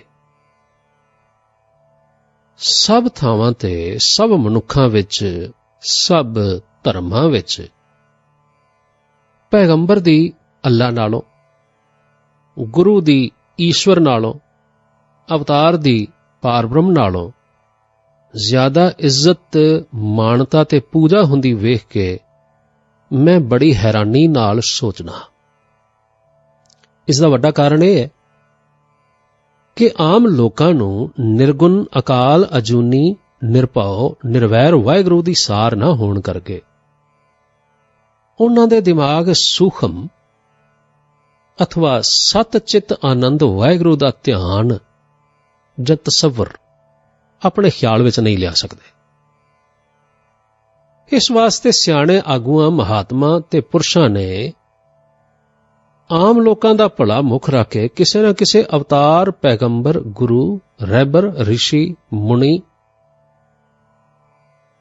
ਜਾਂ ਅਸਥੂਲ ਖਿਆਲ ਦੀ ਆੜ ਹੇਠਾਂ ਸਾਧਾਰਨ ਲੋਕਾਂ ਨੂੰ ਰੱਬ ਵੱਲ ਪ੍ਰੇਰਣ ਦਾ ਇਹ ਤਰੀਕਾ ਬਣਾਇਆ ਗਿਆ ਸੀ, ਜਿਸ ਨੂੰ ਦੁਨੀਆ ਇਸ ਤਰ੍ਹਾਂ ਆਖਦੀ, ਗੁਰ ਗੋਬਿੰਦ ਦੋਨੋਂ ਖੜੇ ਕਾਕੇ ਲਾਗੂ ਪਾਏ, ਬਲਿਹਾਰੀ ਗੁਰ ਆਪਣੇ ਜਿਨ ਗੋਬਿੰਦ ਦੀਆ ਮਿਲਾਏ। ਆਮ ਲੋਕਾਂ ਨੂੰ, ਜਿਨ੍ਹਾਂ ਦੇ ਅਨੁਭਵ ਦੇ ਨੇਤਰ ਨਹੀਂ ਖੁੱਲੇ, ਜੋ ਸਿਵਾਏ ਪ੍ਰਤੱਖ ਚੀਜ਼ਾਂ ਦੇ ਕਿਸੇ ਸੂਖਮ ਵਸਤੂ ਦਾ ਖਿਆਲ ਮਨ ਵਿੱਚ ਦ੍ਰਿੜਤਾ ਨਾਲ ਨਹੀਂ ਠਹਿਰਾ ਸਕਦੇ, ਉਹਨਾਂ ਲੋਕਾਂ ਨੂੰ ਧਰਮ ਅਤੇ ਗੁਰੂ ਦੇ ਬਚਨਾਂ ਵਿੱਚ ਪੂਰਾ ਯਕੀਨ ਤੇ ਦ੍ਰਿੜ ਵਿਸ਼ਵਾਸ ਰਖਾਉਣ ਵਾਸਤੇ ਇਸ ਤੁਕ ਦਾ ਹਵਾਲਾ ਦਿੱਤਾ ਜਾਂਦਾ ਹੈ। ਪਰ ਜਿਸ ਅਭਿਆਸੀ ਦੀ ਵਾਹਿਗੁਰੂ ਦੇ ਸਿਮਰਨ ਵਿੱਚ ਅਨੁਭਵ ਦੀ ਅੱਖ ਖੁੱਲ ਚੁੱਕੀ ਹੋਵੇ ਤੇ ਜੋ ਅੰਦਰ ਵਰਤ ਰਹੀ ਖੇਡ ਤੋਂ ਜਾਣੂ ਹੋਵੇ, ਉਸ ਨੂੰ ਦੁਨੀਆ ਦੀ ਹਰ ਘਟਨਾ ਦਾ ਕਾਰਨ ਸਿਰਫ ਵਾਹਿਗੁਰੂ ਅਕਾਲ ਪੁਰਖ ਤੋਂ ਇਲਾਵਾ ਹੋਰ ਕੁਝ ਨਜ਼ਰ ਨਹੀਂ ਆਉਂਦਾ। ਗੁਰੂ, ਪੀਰ, ਪੈਗੰਬਰ ਉਪਜਾਉਣ ਵਾਲੀ ਤੇ ਮੁਰੀਦਾਂ ਨੂੰ ਉਸ ਦਾ ਮੇਲ ਕਰਵਾਉਣ ਵਾਲੀ ਇੱਕੋ ਇੱਕ ਸ਼ਕਤੀ ਅਕਾਲ ਪੁਰਖ ਵਾਹਿਗੁਰੂ ਹੈ। ਸ੍ਰੀ ਗੁਰੂ ਗੋਬਿੰਦ ਸਿੰਘ ਸਾਹਿਬ ਜੀ ਦਾ ਇਸ ਸੰਬੰਧੀ ਉਚਾਰਨ ਕੀਤਾ ਹੋਇਆ ਮਹਾਵਾਕ ਸਦਾ ਯਾਦ ਰੱਖਣਾ ਚਾਹੀਦਾ ਹੈ। ਆਦ ਅੰਤ ਇਕੈ ਅਵਤਾਰਾ, ਸੋਈ ਗੁਰੂ ਸਮਝਿਓ ਹਮਾਰਾ, ਨਮਸਕਾਰ ਤਿਸ ਹੀ ਕੋ ਹਮਾਰੀ, ਸਕਲ ਪ੍ਰਜਾ ਜਿਨ ਆਪ ਸਵਾਰੀ। ਸ੍ਰੀ ਗੁਰੂ ਨਾਨਕ ਦੇਵ ਜੀ ਨੇ ਆਪਣਾ ਗੁਰੂ ਇਸੇ ਈਸ਼ਵਰੀ ਸ਼ਕਤੀ ਨੂੰ ਹੀ ਆਖਿਆ। ਗੁਰੂ ਜੀ ਆਖਦੇ ਨੇ, ਮੈਂ ਆਪਣਾ ਗੁਰਪੂਛ ਦੇਖਿਆ ਅਵਰ ਨਾਹੀ ਥਾਉ। ਹਰੇਕ ਸਿੱਖ ਦਾ, ਹਰੇਕ ਜੀਵ ਜੰਤੂ ਦਾ ਅਸਲੀ ਤੇ ਆਦ ਜੁਗਾਦ ਤੋਂ ਲੈ ਕੇ ਪੱਕਾ ਤੇ ਅਟਲ ਗੁਰੂ ਵਾਹਿਗੁਰੂ ਅਕਾਲ ਪੁਰਖ ਆਪ ਹੈ। ਇਸ ਉੱਚੇ ਆਦਰਸ਼ ਤੋਂ ਲਾਂਭੇ ਹੋਣ ਕਰਕੇ ਅਸੀਂ ਕਈ ਵਾਰ ਨਿਰਗੁਣ ਅਕਾਲ ਪੁਰਖ ਵਾਹਿਗੁਰੂ ਦੀ ਪੂਜਾ ਕਰਨ ਦੀ ਬਜਾਏ ਮਨੁੱਖਾਂ ਜਾਂ ਦੇਹਧਾਰੀਆਂ ਦੀ ਪੂਜਾ ਕਰਨ ਲੱਗ ਪਏ ਨੇ ਤੇ ਭਗਤੀ ਦੇ ਜਾਂ ਸਿੱਖੀ ਦੇ ਅਸਲੀ ਨਿਸ਼ਾਨੇ ਨੂੰ ਭੁੱਲ ਜਾਂਦੇ ਹਾਂ।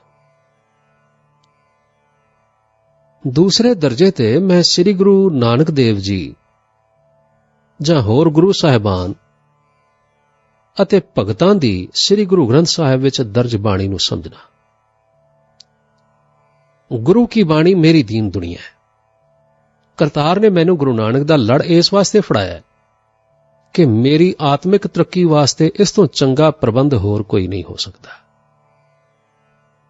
ਮੈਨੂੰ ਇਸ ਨਿਸ਼ਚੇ ਨੇ ਸ਼ੁਰੂ ਤੋਂ ਹੀ ਬਹੁਤ ਸਹਾਇਤਾ ਦਿੱਤੀ ਹੈ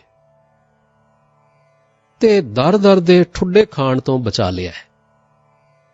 ਇਸ ਵਿੱਚ ਸ਼ੱਕ ਨਹੀਂ ਕਿ ਮੈਂ ਬੰਦਗੀ ਦੇ ਵਿੱਚ ਵੀ ਬਹੁਤ ਭਟਕਿਆ। ਮੇਰੀ ਆਤਮਿਕ ਤਰੱਕੀ ਦੀ ਰਫ਼ਤਾਰ ਬੜੀ ਮੱਧਮ ਸੀ, ਪਰ ਇਹ ਗੁਰੂ ਨਾਨਕ ਦੀ ਤਾਲੀਮ ਦਾ ਕਸੂਰ ਨਹੀਂ, ਬਲਕਿ ਮੇਰੀਆਂ ਆਪਣੀਆਂ ਕਮਜ਼ੋਰੀਆਂ, ਮੇਰੇ ਆਪਣੇ ਆਲਸ ਦਾ ਕਸੂਰ ਸੀ। ਇਸ ਦਾ ਇਹ ਭਾਵ ਵੀ ਹਰਗਿਜ਼ ਨਹੀਂ ਕਿ ਮੈਂ ਦੂਸਰੇ ਧਰਮਾਂ ਦੇ ਧਰਮ ਪੁਸਤਕਾਂ ਨੂੰ ਅਥਵਾ ਉਹਨਾਂ ਸੰਤ ਮਹਾਤਮਾਵਾਂ ਦੀ ਸੰਗਤ ਤੋਂ ਕੋਈ ਲਾਭ ਨਹੀਂ ਉਠਾਇਆ। ਸਗੋਂ ਸੱਚਾਈ ਇਹ ਹੈ ਕਿ ਦੂਜੀਆਂ ਧਰਮ ਪੁਸਤਕਾਂ ਦੇ ਪੜ੍ਹਨ ਵਿੱਚ ਅਤੇ ਸੰਤਾਂ ਮਹਾਤਮਾਵਾਂ ਦੀ ਸੰਗਤ ਨੇ ਵੀ ਮੈਨੂੰ ਜੋ ਕੁਝ ਵੀ ਮੈਂ ਇਸ ਵੇਲੇ ਹਾਂ, ਇਹ ਕੁਝ ਬਣਾਉਣ ਵਿੱਚ ਬਹੁਤ ਸਹਾਇਤਾ ਕੀਤੀ ਹੈ। ਪਰ ਮੇਰਾ ਸਭ ਤੋਂ ਵੱਡਾ ਨਿਸ਼ਚਾ ਗੁਰੂ ਨਾਨਕ ਦੀ ਤਾਲੀਮ ਵਿੱਚ ਹੈ। ਦੂਜੀਆਂ ਧਰਮ ਪੁਸਤਕਾਂ ਤੇ ਮਹਾਤਮਾਵਾਂ ਦੇ ਵਿਚਾਰ ਜਿੱਥੇ ਗੁਰੂ ਨਾਨਕ ਦੀ ਸਿੱਖਿਆ ਦੇ ਮੁਤਾਬਕ ਹੋਣ, ਮੈਂ ਗ੍ਰਹਿਣ ਕਰ ਲੈਣਾ, ਤੇ ਜਿੱਥੇ ਗੁਰੂ ਨਾਨਕ ਦੀ ਸਿੱਖਿਆ ਦੇ ਅਨੁਸਾਰ ਨਾ ਹੋਣ, ਉਹਨਾਂ ਨੂੰ ਆਪਣੇ ਵਾਸਤੇ ਨਾ ਸਮਝਦਾ ਹੋਇਆ ਮੈਂ ਤਿਆਗ ਦਿੰਦਾ ਹਾਂ।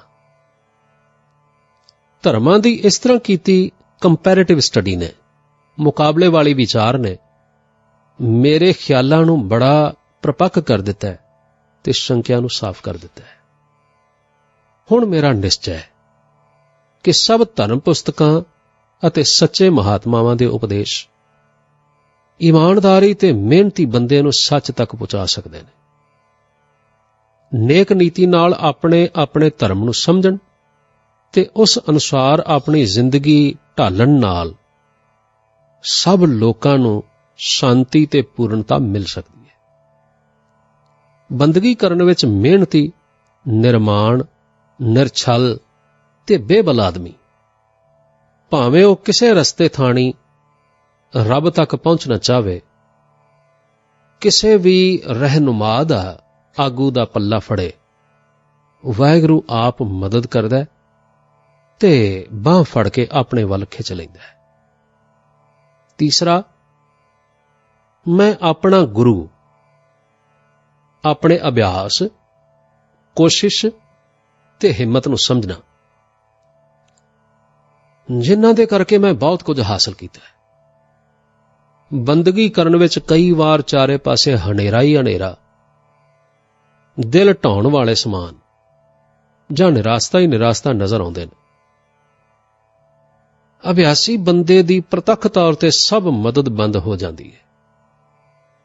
ਉਸ ਵੇਲੇ ਅਭਿਆਸੀ ਕੋਲ ਸਿਰਫ ਉਸ ਦਾ ਨਿਸ਼ਚਾ ਤੇ ਹਿੰਮਤ ਹੀ ਰਹਿ ਜਾਂਦੇ ਨੇ, ਜਿਹੜੇ ਅੰਨੇ ਦੀ ਡੰਗੋਰੀ ਵਾਂਗ ਸਿਰ ਤੋੜ ਕੋਸ਼ਿਸ਼ ਤੇ ਆਸਰਾ ਰੱਖ ਕੇ ਠੁੱਡੇ ਖਾਂਦਿਆਂ ਹੋਇਆਂ ਵੀ ਉਸ ਨੂੰ ਤੋਰੀ ਜਾਂਦੇ ਨੇ। ਭਾਵੇਂ ਹਿੰਮਤ, ਮਿਹਨਤ ਜਾਂ ਕੋਸ਼ਿਸ਼ ਦੀ ਸ਼ਕਤੀ ਵੀ ਵਾਹਿਗੁਰੂ ਪਾਸੋਂ ਹੀ ਅਭਿਆਸੀ ਨੂੰ ਮਿਲਦੀ ਹੈ, ਪਰ ਪਹਿਲੀਆਂ ਹਾਲਤਾਂ ਵਿੱਚ ਇਹ ਗੱਲ ਵੀ ਸਮਝ ਵਿੱਚ ਨਹੀਂ ਆਉਂਦੀ। ਉਸ ਵੇਲੇ ਕੇਵਲ ਆਪਣੀ ਕੋਸ਼ਿਸ਼ ਤੇ ਉਦਮ ਹੀ ਸਾਥ ਦਿੰਦੇ ਨੇ। ਗੁਰੂ ਦਾ ਉਪਦੇਸ਼ ਕੋਈ ਫਾਇਦਾ ਨਹੀਂ ਪਹੁੰਚਾ ਸਕਦਾ ਜੇ ਗੁਰੂ ਦੇ ਬਚਨਾਂ ਨੂੰ ਕਮਾਇਆ ਨਾ ਜਾਵੇ। ਅਭਿਆਸੀ ਬੰਦੇ ਨੂੰ ਅਭਿਆਸ ਕਮਾਈ ਦਾ, ਨਿਸ਼ਚੇ ਦਾ, ਮਿਹਨਤ ਦਾ ਸਦਾ ਆਸਰਾ ਰੱਖਣਾ ਚਾਹੀਦਾ ਹੈ। ਜਿਸ ਤਰ੍ਹਾਂ ਸਾਰੀ ਵਿਦਿਆ ਜਾਣਦਾ ਹੋਇਆ ਵੀ ਸਿਪਾਹੀ ਹਥਿਆਰਾਂ ਤੋਂ ਬਿਨਾਂ ਕਿਸੇ ਕੰਮ ਦਾ ਨਹੀਂ ਹੁੰਦਾ। ਉਸੇ ਤਰ੍ਹਾਂ ਜਿਸ ਆਦਮੀ ਵਿੱਚ ਮਿਹਨਤ ਜਾਂ ਉਦਮ ਜਾਂ ਹਿੰਮਤ ਕਰਨ ਦੀ ਸ਼ਕਤੀ ਨਾ ਹੋਵੇ, ਉਹ ਗੁਰੂ ਦੇ ਚੰਗੇ ਉਪਦੇਸ਼ਾਂ ਦੇ ਹੁੰਦਿਆਂ ਵੀ ਕਿਸੇ ਬੰਨੇ ਨਹੀਂ ਲੱਗਦਾ। ਜਿੱਥੇ ਵਾਹਿਗੁਰੂ ਪਾਸੋਂ ਪੂਰੇ ਸਤਿਗੁਰੂ ਤੇ ਸੰਤਾਂ ਮਹਾਤਮਾਵਾਂ ਦਾ ਮੇਲ ਮੰਗਣਾ ਚਾਹੀਦਾ ਹੈ, ਉੱਥੇ ਸਤਿਗੁਰੂ ਦੇ ਬਚਨਾਂ ਨੂੰ ਕਮਾਉਣ ਦੀ ਦਲੇਰੀ ਤੇ ਸ਼ਕਤੀ ਵੀ ਜ਼ਰੂਰ ਮੰਗਣੀ ਚਾਹੀਦੀ ਹੈ। ਮਿਹਨਤ ਤੇ ਉਦਮ ਤੋਂ ਬਗੈਰ ਅਨੇਕਾਂ ਬੰਦਿਆਂ ਦੀਆਂ ਤਰੱਕੀਆਂ ਰੁਕੀਆਂ ਪਈਆਂ ਨੇ। ਰਸਤਾ ਪੁੱਛਣ ਨਾਲ ਸਫ਼ਰ ਤੈਅ ਨਹੀਂ ਹੁੰਦਾ। ਸਫ਼ਰ ਤੇ ਰਸਤੇ ਤੇ ਤੁਰਨ ਨਾਲ ਹੀ ਤੈਅ ਹੋਣਾ। ਭਾਈ ਗੁਰਦਾਸ ਸਾਹਿਬ ਜੀ ਨੇ ਬਿਲਕੁਲ ਖੂਬ ਆਖਿਆ, ਪੂਛਤ ਪਥਿਕ ਤੇ ਮਾਰਗ ਨਾ ਧਰੈ ਪਗ, ਪ੍ਰੀਤਮ ਕੈ ਦੇਸ਼ ਕੈਸੇ ਬਾਤਨ ਸਹਿ ਜਾਈਏ।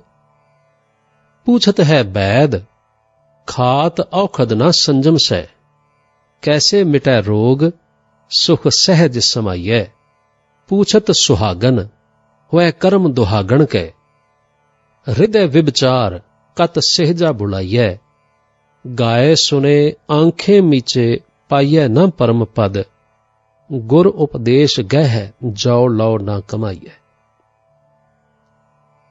ਭਾਵ ਪੂਰੀ ਮਿਹਨਤ ਨਾਲ ਘਾਲਣਾ ਘਾਲ ਕੇ ਉਸ ਦੇ ਸਿੱਟੇ ਨੂੰ ਵਾਹਿਗੁਰੂ ਦੀ ਮਿਹਰ ਤੇ ਛੱਡ ਦੇਣਾ ਹੋਰ ਗੱਲ ਹੈ, ਤੇ ਐਵੇਂ ਜ਼ੁਬਾਨੀ ਤੌਰ ਤੇ ਵਾਹਿਗੁਰੂ ਦੀ ਮਿਹਰ ਦੀਆਂ ਆਸਾਂ ਰੱਖਣੀਆਂ ਇਹ ਕੁਝ ਹੋਰ ਗੱਲ ਜੇ। ਜ਼ੁਬਾਨੀ ਤੌਰ ਤੇ ਵਾਹਿਗੁਰੂ ਤੇ ਡੋਰੀ ਰੱਖਣ ਵਾਲੇ ਬੰਦੇ ਆਮ ਤੌਰ ਤੇ ਸੁਸਤ, ਡਰਪੋਕ ਤੇ ਮਿਹਨਤੋਂ ਜੀ ਚੁਰਾਉਣ ਵਾਲੇ ਹੁੰਦੇ ਨੇ।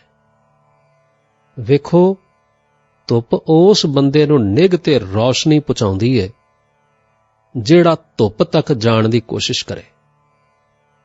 ਪਾਣੀ ਉਸੇ ਦੀ ਮੈਲ ਉਤਾਰਦਾ ਹੈ ਜੇ ਉਸ ਵਿੱਚ ਇਸ਼ਨਾਨ ਕਰਨ ਦੀ ਹਿੰਮਤ ਹੋਵੇ, ਤੇ ਵਾਹਿਗੁਰੂ ਦੀ ਕਿਰਪਾ ਵੀ ਉਸੇ ਤੇ ਹੁੰਦੀ ਹੈ ਜੋ ਕਿਰਪਾ ਦਾ ਪਾਤਰ ਬਣਨ ਵਿੱਚ ਆਪਣੀ ਸਾਰੀ ਇਨਸਾਨੀ ਤਾਕਤ ਖਤਮ ਕਰ ਦੇਵੇ। ਵਾਹਿਗੁਰੂ ਦੇ ਘਰ ਵਿੱਚ ਲਿਹਾਜ਼ ਤੇ ਬੇਇਨਸਾਫੀ ਦੀ ਗੁੰਜਾਇਸ਼ ਨਹੀਂ। ਉਦਮੀ ਆਦਮੀ ਨੂੰ ਇਹ ਗੱਲ ਬੜਾ ਹੌਸਲਾ ਦਿੰਦੀ ਹੈ। ਉਸ ਨੂੰ ਇਹ ਯਕੀਨ ਹੋ ਜਾਂਦਾ ਹੈ ਕਿ ਉਸ ਦੀ ਹਰ ਕੋਸ਼ਿਸ਼ ਦਾ ਪੂਰਾ ਮੁੱਲ ਪਵੇਗਾ। ਵਾਹਿਗੁਰੂ ਉਸੇ ਨੂੰ ਅਨੇਕਾਂ ਪੈਂਡਾ ਅੱਗੇ ਆ ਕੇ ਮਿਲਦਾ ਹੈ ਜਿਹੜਾ ਆਪ ਵੀ ਇੱਕ ਦੋ ਕਦਮ ਉਸ ਦੇ ਰਸਤੇ ਤੇ ਤੁਰਨ ਦੀ ਖੇਚਲ ਕਰੇ। ਜਿਸ ਤਰ੍ਹਾਂ ਸੂਰਮਾ ਸ਼ਸਤਰਾਂ ਦੀ ਪੂਜਾ ਕਰਦਾ ਹੈ, ਬਿਲਕੁਲ ਉਸੇ ਤਰ੍ਹਾਂ ਮੈਂ ਉਦਮ, ਮਿਹਨਤ ਤੇ ਅਭਿਆਸ ਦਾ ਪੁਜਾਰੀ ਹਾਂ, ਜਿਹੜੇ ਵਾਹਿਗੁਰੂ ਦੀ ਕਿਰਪਾ ਦਾ ਦੂਸਰਾ ਨਾਮ ਨੇ।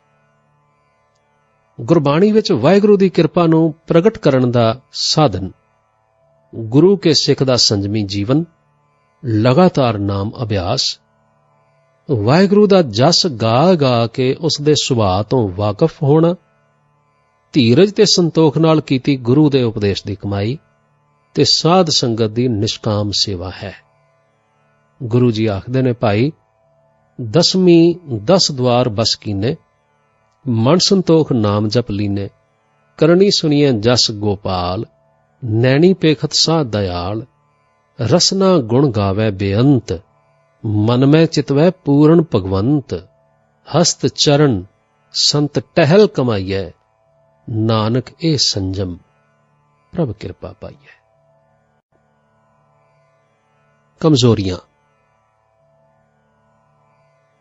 ਕਮਜ਼ੋਰੀਆਂ ਤੋਂ ਬਿਨਾਂ ਕੋਈ ਇਨਸਾਨ ਨਹੀਂ ਹੁੰਦਾ।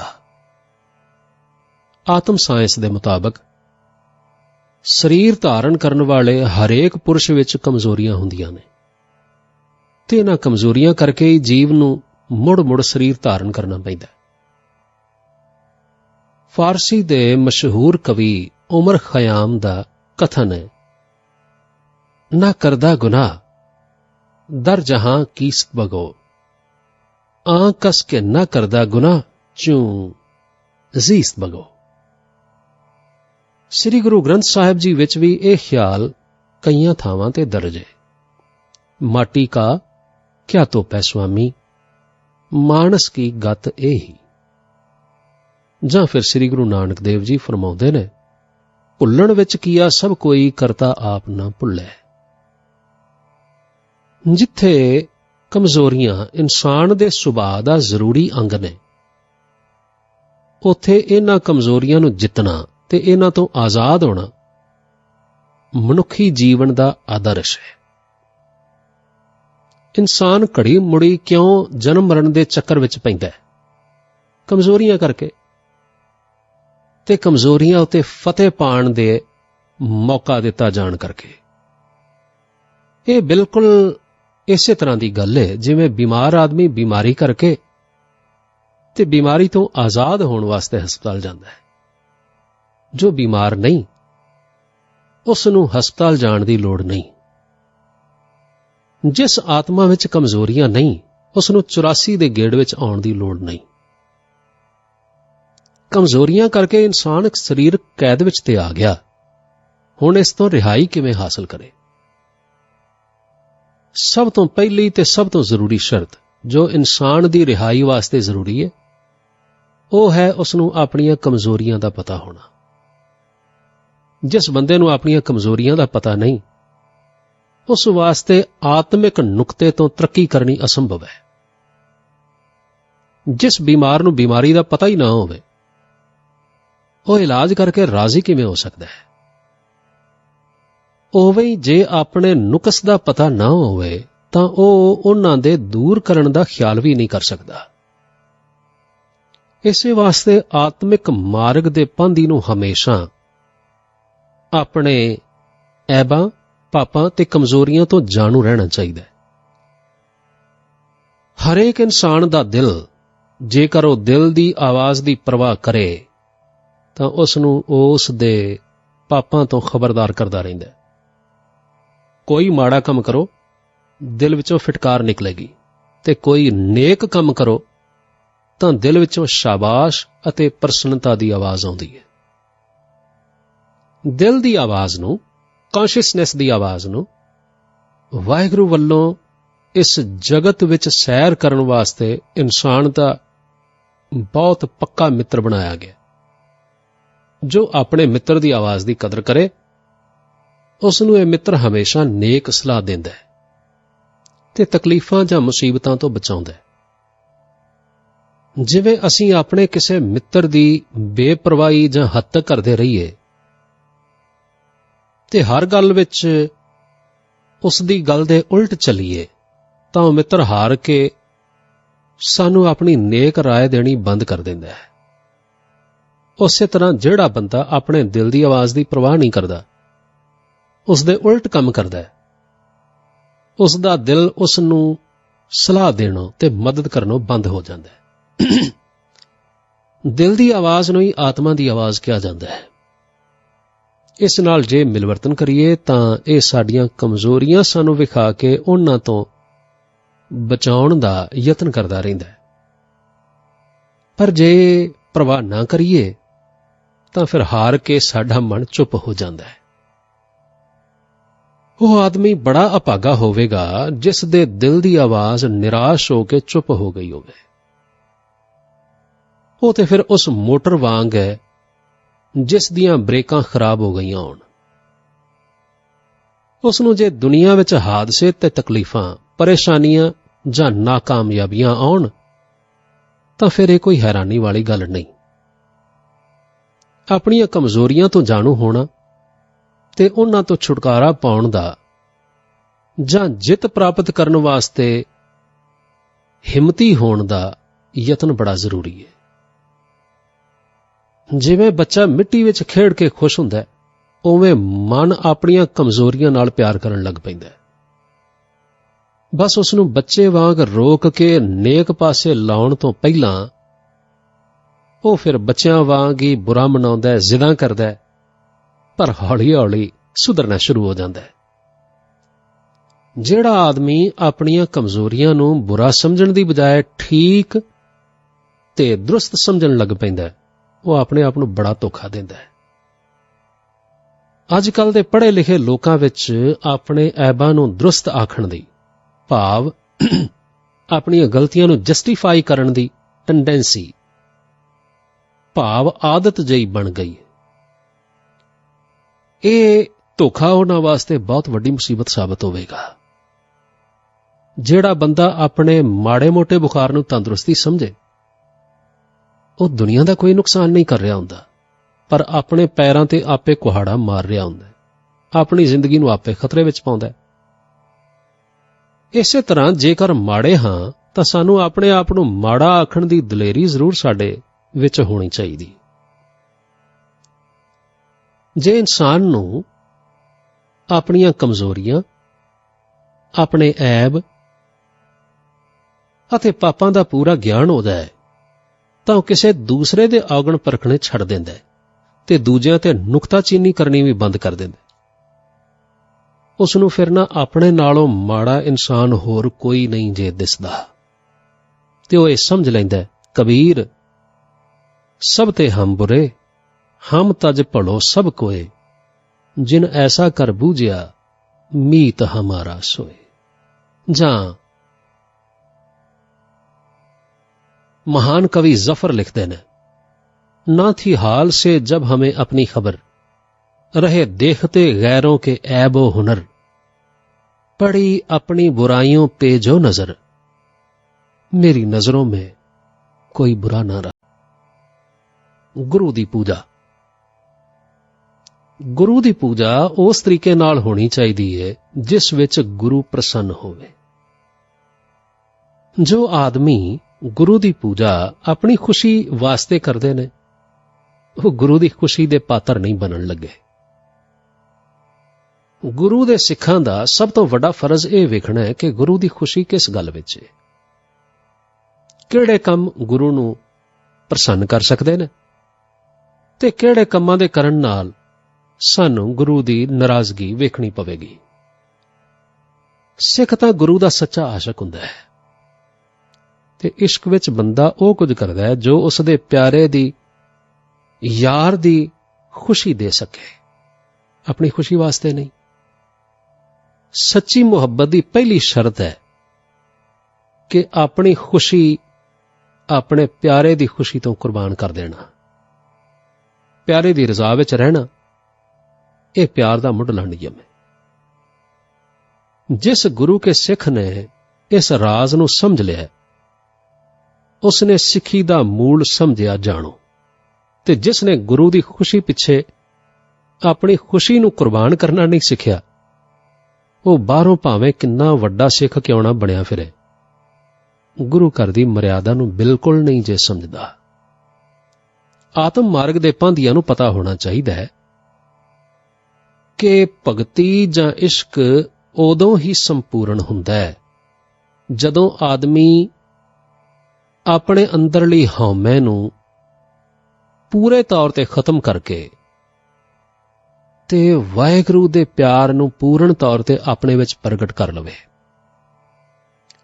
गुरु दी पूजा भगती दे आदर्श हौमे दा नाश करन विच ते रब दे प्रगट करन विच बहुत सहायता करदी है। इस वास्ते रब दी प्राप्ति गुरु दी खुशी दी प्राप्ति ते निर्भर कही जाती है, पर आम तौर ते वेख्या यह जाता है कि सिखी दे असल निशाने नूं भाव गुरु दी खुशी प्राप्त करन नूं अखों ओहले करके बहुते सिख गुरु दी पूजा नूं केवल अपनी खुशी पूरियां करन वास्ते वरतदे ने। सवाल पैदा होंदा है कि गुरु दी खुशी दी पछाण कीती किवें जावे, किवें तसल्ली कीती जावे कि गुरु दी खुशी की है। मैं इस दे जवाब विच गुरु के सिखां नूं श्री गुरु ग्रंथ साहिब जी पढ़न दी सिफारिश करांगा, जिथे गुरु ने सिख तो कोई वड्डी गल भी लुका के नहीं रखी। जिस सिख ने गुरु दे उपदेश नूं, गुरु दे आशे नूं समझना होवे, उस नूं श्री गुरु ग्रंथ साहिब जी दा अखां खोल के पाठ करना चाहिए है। इस तरह करन नाल उस नूं साफ साफ पता लग जाएगा कि गुरु दी खुशी की है ते उहनूं प्राप्त करन वास्ते सिख नूं की करना चाहिए।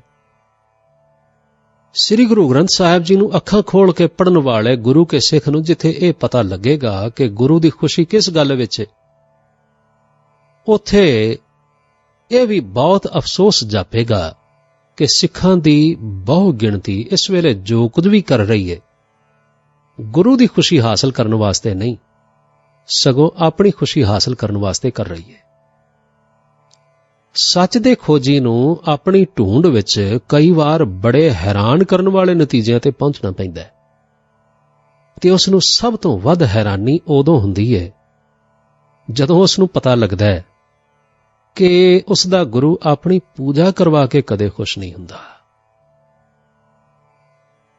ਉਸ ਦੇ ਗੁਰੂ ਦੀ ਖੁਸ਼ੀ ਆਪਣੀ ਪੂਜਾ ਕਰਵਾਉਣ ਵਿੱਚ ਹਰਗਿਜ਼ ਨਹੀਂ।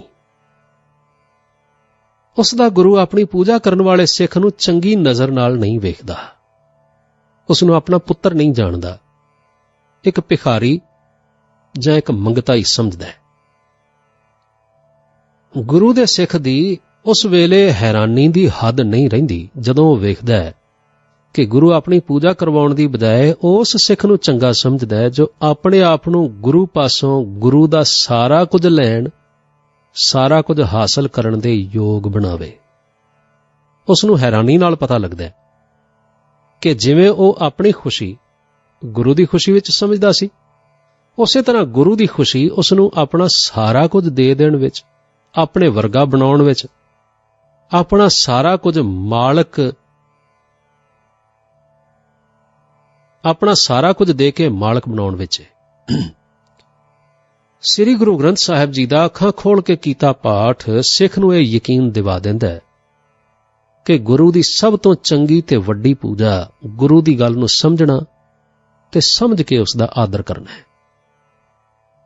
ਸਿੱਖੀ ਸਿੱਖਿਆ ਗੁਰ ਵਿਚਾਰ, ਗੁਰੂ ਦੀ ਰਮਜ਼ ਨੂੰ, ਗੁਰੂ ਕੇ ਸੰਦੇਸ਼ ਨੂੰ ਸਮਝ ਕੇ ਆਪਣੇ ਜੀਵਨ ਵਿੱਚ ਘਟਾਉਣ ਵਾਲੇ ਸਿੱਖ ਉੱਤੇ ਗੁਰੂ ਆਸ਼ਕ ਹੋ ਜਾਂਦਾ ਹੈ ਤੇ ਸੱਚੇ ਆਸ਼ਕਾਂ ਵਾਂਗ ਆਪਣਾ ਸਾਰਾ ਕੁਝ ਸਿੱਖ ਨੂੰ ਅਰਪਣ ਕਰ ਦਿੰਦਾ ਹੈ।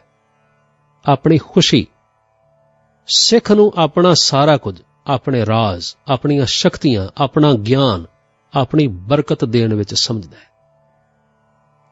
ਐ ਗੁਰੂ ਕੇ ਸਿੱਖ, ਤੇਰਾ ਗੁਰੂ ਖੁਦ ਅਰੋਗ ਹੈ ਤੇ ਤੈਨੂੰ ਅਰੋਗ ਬਣਾਉਣਾ ਚਾਹੁੰਦਾ ਹੈ। ਖੁਦ ਜੀਵਨ ਭੇਦ ਨੂੰ ਸਮਝਦਾ ਹੈ ਤੇ ਤੈਨੂੰ ਜੀਵਨ ਭੇਦ ਸਮਝਾਉਣਾ ਚਾਹੁੰਦਾ ਹੈ। ਖੁਦ ਬੇਮੁਥਾਜ ਹੈ ਤੇ ਤੈਨੂੰ ਬੇਮੁਥਾਜ ਦੇਖਣਾ ਚਾਹੁੰਦਾ ਹੈ। ਖੁਦ ਅਕਾਲ ਪੁਰਖ ਦਾ ਰੂਪ ਹੈ ਤੇ ਤੈਨੂੰ ਅਕਾਲ ਪੁਰਖ ਦਾ ਰੂਪ ਬਣਾਉਣਾ ਚਾਹੁੰਦਾ ਹੈ। ਤੇਰਾ ਗੁਰੂ ਕਿਸੇ ਦਿਨ ਉਸ ਅਵਸਥਾ ਤੇ ਪਹੁੰਚਾਉਣਾ ਚਾਹੁੰਦਾ ਹੈ ਜਿੱਥੇ ਗੁਰੂ ਤੇ ਸਿੱਖ ਵਿੱਚ ਤੇ ਵਾਹਿਗੁਰੂ ਵਿੱਚ ਕੋਈ ਭੇਦ ਨਾ ਰਵੇ।